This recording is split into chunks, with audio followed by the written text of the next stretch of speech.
there's demand for labor, which is the total number of workers firms are willing to employ at a given price and time. Yeah. So now we're going to go into factors that determine the demand for labor. Since we know what demand for labor is, that means firms wanting to employ workers. So what will make firms to want to employ workers? That's the factors, right? Yeah. So the first one they mentioned there is demand for the products.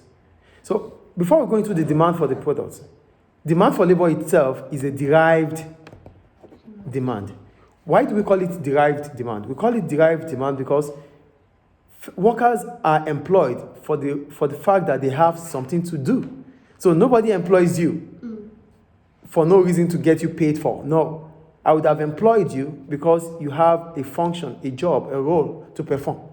So that is what derived is about. Yeah. So workers are employed based on the fact that they have a job to do. So that's why the demand for labor is what is derived demand. Is it clear now? Yeah. So that means workers will be employed whenever there's need for them to carry out a specific task. Yeah. So that's what demand for labor is derived for. Is it clear? Yeah. Now the second factor is availability of substitutes. Demand for labor may be affected by the cost and availability of substitute for labor. So what is the substitute for labor? It's technology, capital.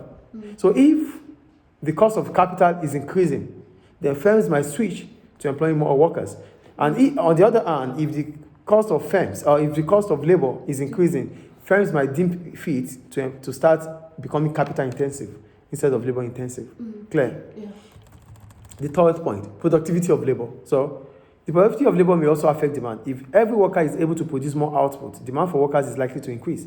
This is because production becomes more profitable provided the extra output can be sold. So the third point here is about productivity of labor. If labor productivity is increasing, Yeah. it would have meant that